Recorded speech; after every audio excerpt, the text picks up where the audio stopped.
बिस्मिल्लाहिर्रहमानिर्रहीम। आप देखिए नॉर्मल गैस्ट्रोइंटेस्टाइनल एम्ब्रियोलॉजी डेवलपमेंट कहाँ होती है। इसके अगर डेवलपमेंट देखें तो आप लोगों ने देखना है फोर गार्ड। सबसे पहले गार्ड देखेंगे, फोर गार्ड है, इसके अलावा मिड गार्ड है, इसके अलावा क्या है, एंड गार्ड है।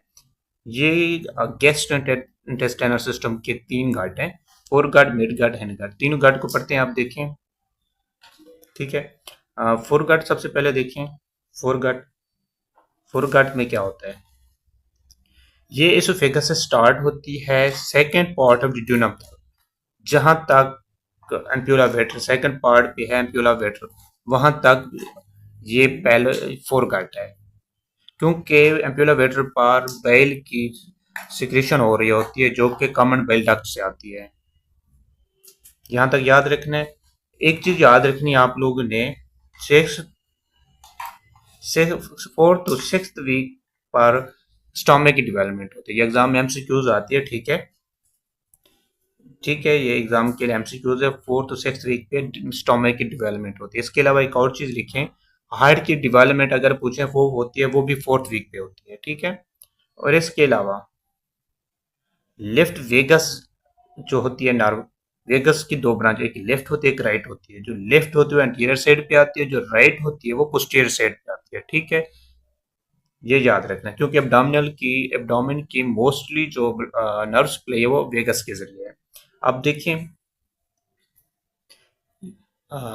मिडगट, मिडगट पे बात करते हैं। मिडगट देखें, लोअर डिड्यूनम जो सेकंड पार्ट डिड्यूनम तक थी फोरगट, उससे नीचे है midgut. Midgut third part of duodenum से लेकर to proximal two third of the transverse colon, ठीक है, two third of the transverse colon तक ये मिडगट है।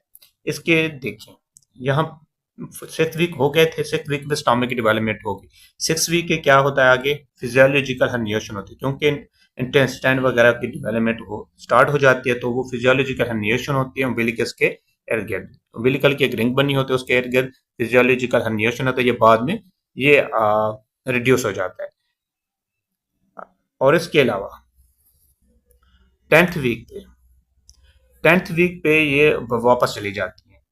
फोर्थ टू सिक्स वीक पे स्टोमक की डेवलपमेंट हुई थी, और इसके बाद सिक्स वीक पे फिजियोलॉजिकल हर्निएशन, और टेंथ वीक पे जो हर्निएशन हुई है ये एब्डोमेन में वापस चली जाती है, सुपीरियर मेसेंटेरिक आर्टरी के इर्द गिर्द ये लिपट जाती है। अब देखिए, returns to abdominal cavity rotating around superior mesenteric artery. ये सुपीरियर मेसेंटेरिक आर्टरी के इर्द गिर्द ये सारी जो इंटेस्टाइन होती है रोटेट हो जाती है। इसको आप लोगों ने याद रखना है। अब आ जाते हैं हैंडगार्ड पे। हैंडगार्ड पे देखें, ये distal one third transverse colon से लेकर पेक्टिनेट लाइन तक है। पेक्टिनेट लाइन एनल कैनाल को डिवाइड करते हैं दो पार्ट में। अपर जो पार्ट है टू थर्ड एनल कैनाल है, जो पेक्टिनेट लाइन से नीचे है वो होता है one third anal canal. Pectinate line का दूसरा नाम डेंटेट लाइन भी है। इसी बिना पर हम हेमरोइड देखते हैं। हेमरोइड की दो टाइप है, इंटरनल हेमरोइड या एक्सटर्नल हेमरोइड। इसको आप लोगों ने याद रखना है, ठीक है। ये बहुत इंपॉर्टेंट है पूरा, या तो एमसीक्यूज में फॉरवर्ड का पूछ लेते हैं, या हैंड गार्ड का पूछ लेते हैं, कहाँ से कहाँ डेवलपमेंट, या है इसी तरह पूछते हैं सारे। Four guard, mid guard, hand guard और इनकी डेवलपमेंट और जो वीक हैं ये याद रखने एग्जाम के लिए बहुत इंपॉर्टेंट है। अब बात करते हैं ventral wall defect. During development अगर बेबी के अंदर कोई एब्डोमेन की जो एंटीरियर वॉल है, वेंट्रल साइड उसको बोलते हैं, अगर वहां पे कोई डिफेक्ट आ जाए तो उसमें क्या मिल सकता है। वेंट्रल वॉल डिफेक्ट के अंदर चेस्ट हो सकती है, एब्डोमेन हो सकता है, पेल्विस हो सकती है। आप लोग ये याद रखना है, अगर चेस्ट पे जो फोल्ड होता है उसको रोस्ट्रल फोल्ड कहते हैं, ठीक है। अगर रोस्ट्रल फोल्ड का डिफेक्ट हो तो उसमें स्टर्नम का डिफेक्ट आ जाता है, जो स्टर्नल बोन है चेस्ट पे जिसके साथ इंटीरियरली रिब्स अटैच्ड हैं। अगर उसका डिफेक्ट आ जाए तो उसमें एक डिफेक्ट मिलता है जिसको हम एक्टोपिया कोर्डिस कहते हैं। एक्टोपिया कोर्डिस का मतलब होता है आउटसाइड हार्ट होता है, ठीक है। चेस्ट से हार्ट बाहर आया हुआ होता है, इसको एक्टोपिया कोर्टिस कहते हैं। ये वेंट्रल वॉल का डिफेक्ट होता है क्योंकि रोस्ट्रल फोल्ड ही क्लोज नहीं होता, जिसमें स्टर्नम का डिफेक्ट है, उसके बाद हार्ट की जो डेवलपमेंट आउटसाइड होती है, बाहर निकला होता है। इसके अलावा ये लेटर फोल्ड देखें, लेटर फोल्ड अगर एब्डोमेन का क्लोज नहीं होता तो उसमें क्या मिलता है, एम्फेलोसिल, गैस्ट्रोसकीसिस, ये दो चीजें मिलती हैं। इसके अलावा कार्डल फोल्ड अगर क्लोज नहीं होता तो उसमें एक डिफेक्ट मिलता है जिसको हम ब्लैडर एक्सट्रोफिस कहते हैं, ब्लैडर एक्सट्रोफिस।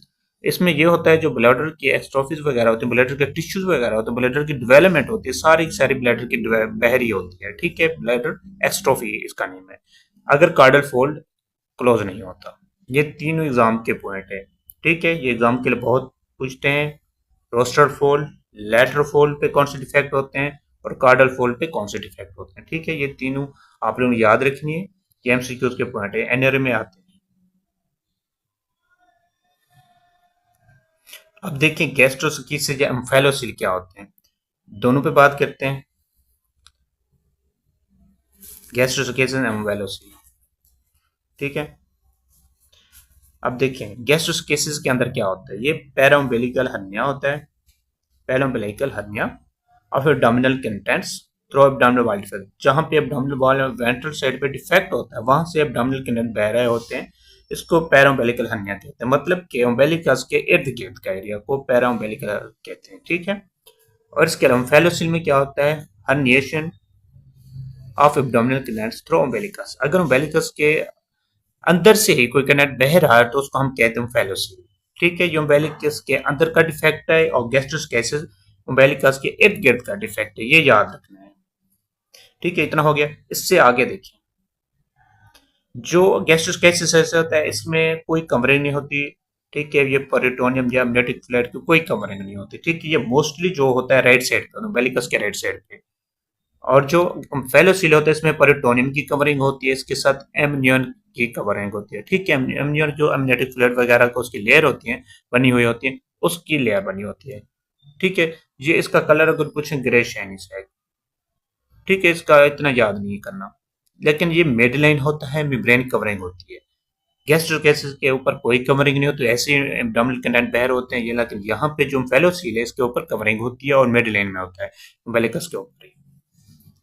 अगर गैस्ट्रोसकीसिस देखें हम, गैस्ट्रोसकीसिस में कोई क्रोमोसोमल एबनॉर्मैलिटीज नहीं होती, ये याद रखना है, गैस्ट्रोसकीसिस में कोई क्रोमोसोमल एबनॉर्मैलिटीज नहीं होती है, लेकिन हम फेलोसिल के अंदर कोई ना कोई क्रोमोसोमल एबनॉर्मैलिटीज होती हैं।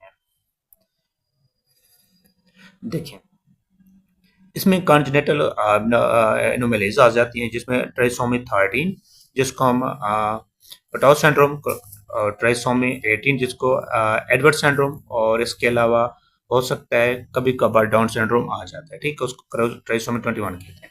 इसके अलावा बहुत इंपॉर्टेंट एक सिंड्रोम है, इसको देखें,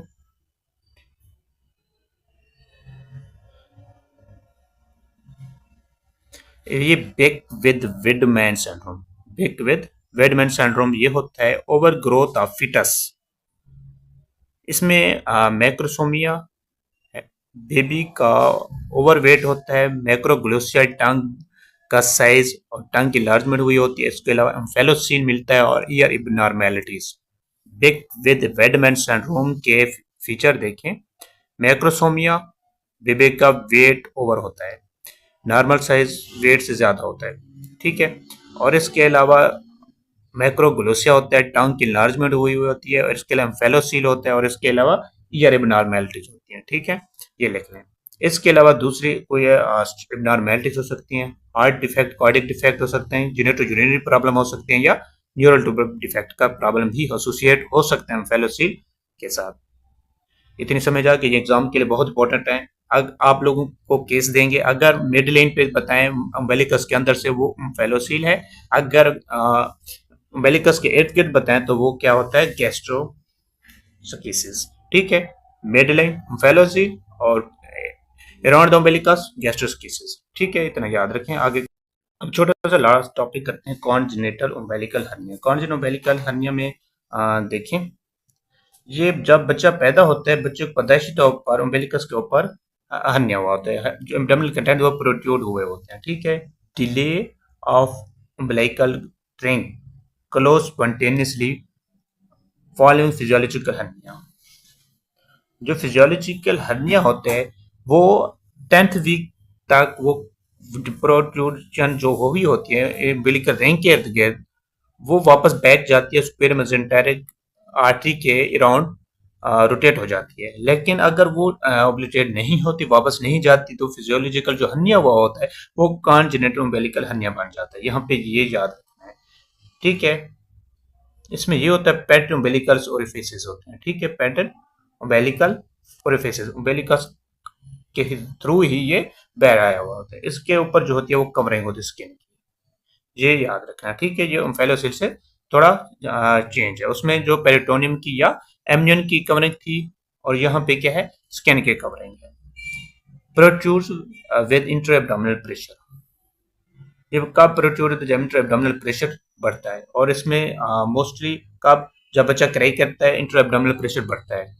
जो भी पेशेंट होते हैं हर्निया के उनमें दो चीजें कॉमन मिलती हैं, कॉन्स्टिपेशन और कफ, क्योंकि ये चीजें इंट्रा एब्डोमिनल प्रेशर इंक्रीज करवाते हैं जिसकी वजह से प्रोट्रूजन के चांसेस बढ़ जाते हैं। तो इस वजह से ओल्ड एज में ये चीजें मिलती हैं तो उनमें कॉमन होता है हर्निया। लेकिन बच्चों में इंट्रा एब्डोमिनल प्रेशर क्रैंक की वजह से बढ़ रहा होता है, ठीक है। जब बच्चा रोता है तो ये सामने आता है। इसकी एसोसिएशन देखें बहुत ही स्ट्रॉन्ग, एक ट्राइसोमी है, trisomy 21 down syndrome. Down syndrome को 21 ट्राइसोमी कहते हैं, ये याद रखें एग्जाम के लिए बहुत इंपॉर्टेंट है। इसके अलावा कॉन्जेनिटल हाइपोथायरायडिज्म, कॉन्जेनिटल हाइपोथायरायडिज्म भी क्या काज करवा सकता है, कॉन्जेनिटल अम्बिलिकल हर्निया, ठीक है। बच्चे की सही तरह से ग्रोथ और डेवलपमेंट नहीं होती जिसकी वजह से फिजियोलॉजिकल हर्निया ऑब्लिटरेट ही नहीं होता, वापस नहीं जाता। तो इस वजह से क्या हो सकता है, कॉन्जेनिटल अम्बिलिकल हर्निया हो सकता है। स्मॉल डिफेक्ट यूजुअली, अगर ये इसका डिफेक्ट स्मॉल है तो ये यूजुअली क्लोज हो जाता है।